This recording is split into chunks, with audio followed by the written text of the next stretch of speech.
Hey, how y'all doing today? All right, so this is the real Alisa Applewhite, your CEO three times, and we are coming to you with episode number 54. All right, so let's get to it. Episode number 54. What is generational wealth? Right? So that is where we are. I'm over here, y'all. Y'all know I'm in the background being slow. I'm trying to get the timer on so I can respect y'all time. But it is episode number 54. What is generational wealth? All right, 15 minutes on the clock. Let's get it. There we go. All right, so let's get to it, y'all. How are you today? How are you today? How are you, family? Hello, Instagram. How are you as well? So the first question we always get is, why do we go live Monday through Friday? So we go live because people keep asking me questions in my DM. They email me, they call me, they text me.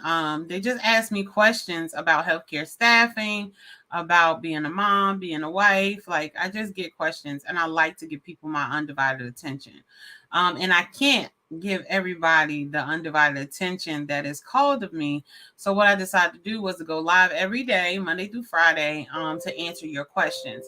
So on weekends, for sure, there is also Monday through Friday. I mean, on weekends, Saturday and Sunday, same time, 12 o'clock, you'll catch questions and answers going as well. Because we want to make sure that we're answering your questions appropriately. You know, you ask a question, it's important.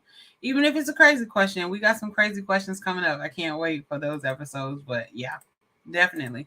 All right. So the next question I always get is, why do they call me CEO three times? Well, they call me CEO three times because we have three companies, right? So we have top of the line healthcare staffing. This is our medical staffing company that staff medical professionals in hospitals, nursing homes, and doctors' offices. That had birth TOTLHS Heart to Go Inc. That is our nonprofit, right? So that helps our medical professionals with holistic care. We help with rental assistance, child care assistance, um, mortgage assistance, right? Financial literacy education goes in there. Credit assistance it goes in there, right? So we want to grow this as big as we potentially can be. It also houses the Heart to Go Gala, which we have every year, where we celebrate medical professionals and just let them have the spotlight for the night. Like, this is a grand event. Right. So then we have company number three, the real Alisa Applewhite Consulting. This is what has brought you questions and answers. Y'all got to change my logo. I must have did something with top of the line yesterday. There we go. I was like, wait, this is not brought to you by Top of the Line. This is brought to you by the real Alisa Applewhite Consulting, right? Questions and answers. And we don't only just do questions and answers. We also educate other healthcare staffing owners on how to target premium clients. We also educate everyday people on how to start a staffing agency from from scratch to government. And then we also we do two more things. We partner with hospitals to show them how to retain their staff, and then we target medical professionals to show them how to be the best medical professional they can be. Right. So that's a mindset thing, y'all. You have to, being a medical professional is a mindset thing. I'm telling you. All right, so episode number 54. This is a great question. Whoever asked it, I really appreciate this one because it made me think about it too. I had to break it down. I'm like, yeah, you're always saying, what is generational wealth? What is generational wealth? I want to leave generational wealth to my kids, but what truly is generational wealth, right? So again, this is questions that you ask me. So this is my opinion, and I normally give you three opinions that I think that would reach that matches the question. All right.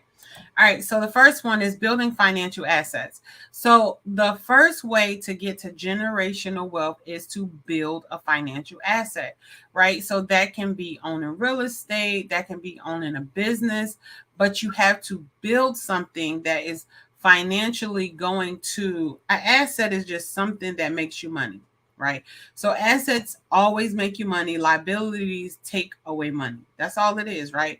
So prime example, like I like giving people examples because I'm a simple person. Like, if you break it down to me simple, I'll get it, right? You go out, right, and you go buy, let's say, a Gucci shirt, right? So if you buy that Gucci shirt, And say if that Gucci shirt has several prints to it, you cannot resell that shirt, right? That shirt is now a liability. No matter how much money you spent on that Gucci shirt, it is now a liability, right? Because you can't make anything off it. It's not an asset. But then if you go out and you buy a Hermes, is it Hermes? I believe the Hermes bags, those really luxury bags, um, that is considered. People can say, "Oh my God, that's a liability too." It's not.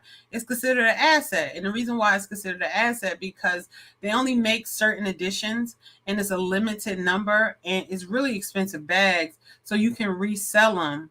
And as they get older, right, it's almost like art as art gets older, it increases in value. So you have to build financial assets, right? So you can build it by again starting a business. You can build it like luxury cars or vintage cars. You can build it by collecting art. You can build it by starting a healthcare staffing business. Pass it down to your kids, right? You can build it by real estate. Real estate is an old school way that most people, most companies, they do generational wealth. So when I think of generational wealth, I also think about Walmart, right? So Sam Walton, who owned Walmart, passed it down to his family. You got Dan Cathy, the owner of the Chick-fil-A. Well, I think he's a second generation owner of the Chick-fil-A system, right? So he just passed that down to his son. So to me, that is what generational wealth is. It is building a financial asset. So it's building something financially where you can pass this down to the next generation in your family, right? And people always say, what if my kids don't want to run a restaurant? What if my kids don't want to run a staffing agency? Guess what? The agency can still stay in their name and they can hire a CEO to work for them, right? So only thing they're doing is they're getting the reportings, they are making sure the business is being run sufficiently, but they're out of the business. They're still getting the benefits of the financial assets that come from the business, but they're out of the business, and that other person, that CEO that they hire, is now running the day-to-day business, right? So don't think for a second like, man, I want to build up this business and what if my kids don't want to run it, right? They don't have to run it. You can hire somebody to run your business and your kids still get a percentage of the company's earnings. So don't think about that. Don't think I don't want to start a business because I don't have nobody to pass it to. So many ways to pass your business down to the next generation, right? So building financial assets is number one. It's very important, and it's the first start to building generational wealth. Right. So having more assets than liabilities.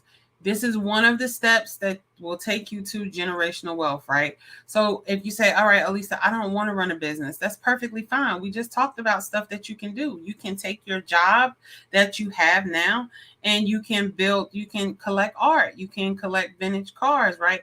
You can collect assets, things that will bring you money in the future that you can pass down to your kids, right? So prime example of this for everyday people, the antique show, right? So if you ever watch the antique show, they'll bring these like crazy antiques and they'll say, oh, grandma passed it down to me, pass that down to me, pass it down to me. And how much is it worth? And then you'll get some that like, I'm sorry, this is not worth nothing. And then you're like, oh my God, this is a miraculous find. This is worth $2-3 million, right? Or this is worth $100 million, right? So you found an asset and you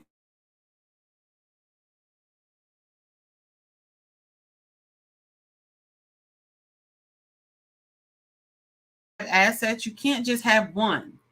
In order to create generational wealth, all the wealthy people that I have been in the room with and all the wealthy people that mentor me, you have to have multiple streams of assets coming in. So you got to have passive income, but it's a continuous asset that's coming in order to build the long-term generational wealth that you want to acquire, right? Because if you give your kids $1 billion and they don't know what to do with it or how to keep that $1 billion growing into more billions of dollars, then you're just handing over money to an educated person or an educated group of people that are going to do what they normally do, which is blow it.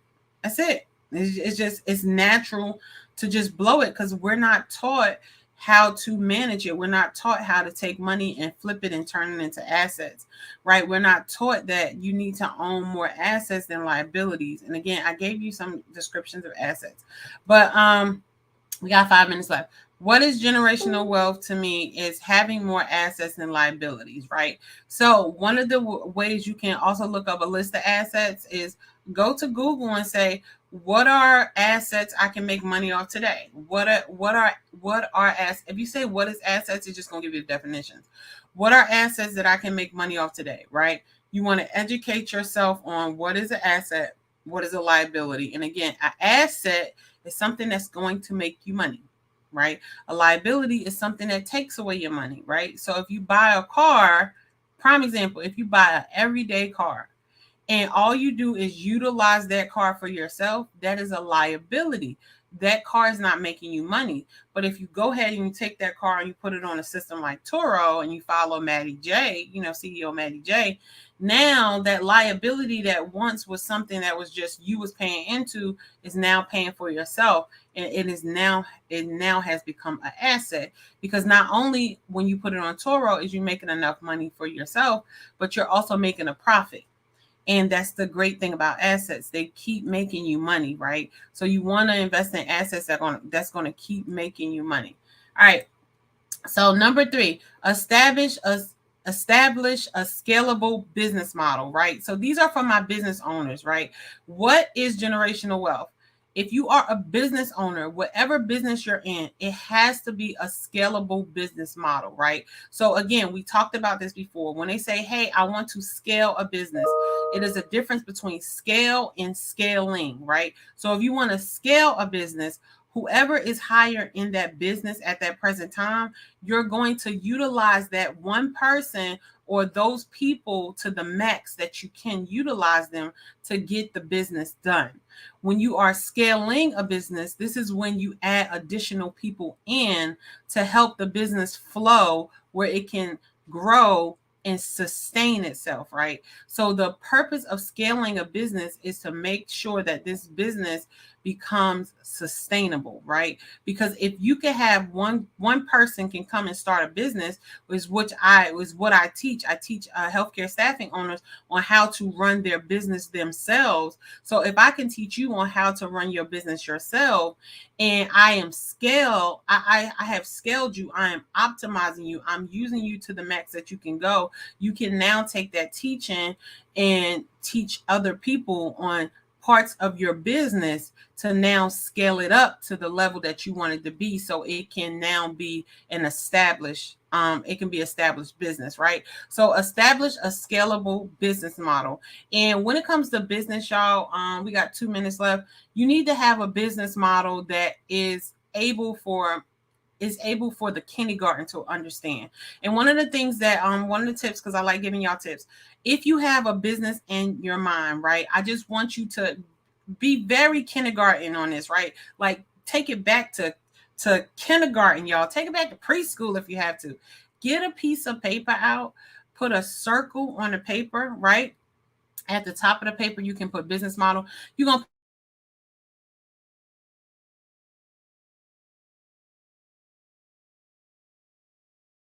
do I need somebody to run the financial parts? Do I need somebody to run the operation parts? Right? And do I need somebody to be a builder? Right? I've talked about this in other episodes where you need the vision, the builder, and the operational person to run the business. And you just write this down. What do you need? And put it in a circle. I need somebody to create the systems. I need somebody to run the day-to-day. I need somebody to show us where we're going in the next steps in our business, and then create more circles to write it down.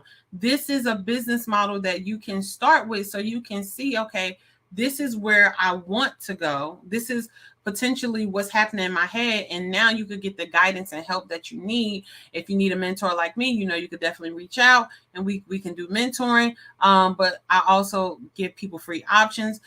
Score dot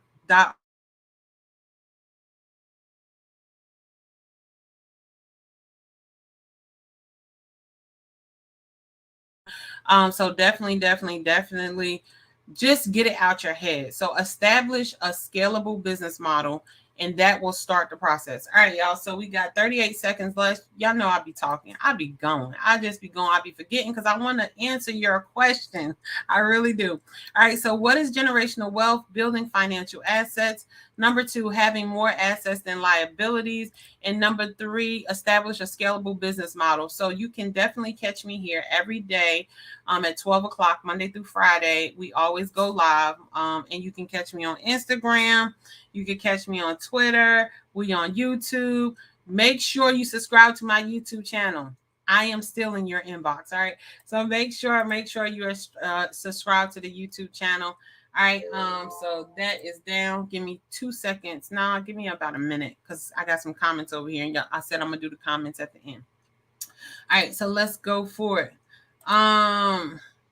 Gary Scott. Hey Gary, how are you? Congratulations on the baby too.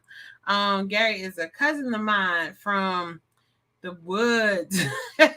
We don't live there anymore. We don't live in Jersey no more. But hey Gary, thank you for tuning in. All right. So William Smith, dear friend, I'm sorry for the late reply. I have received your friend request. I'm trying to message you on Messenger, but it's not going to. I am not too good. I don't know if you can message me on Messenger, please. Okay. I will definitely, Mr. Scott. Thank you for tuning in. I will message you. I'll have my team to message you and see how we can help you. And let's see. I'm good and thank you. You are more than welcome, but you're more than welcome. Just congratulations. All right, y'all. So I'm gonna go ahead and get out of here. Let's get to it. Follow me on all social media platforms, The Real Alisa Applewhite. Make sure you subscribe to my YouTube channel now. Like while you on this live, go subscribe right now. I actually see the people who subscribe to my YouTube channel and I subscribe back to their YouTube channel because I think that you should give people exactly what, you're asking when it comes to subscribing, right? When it comes to subscribing.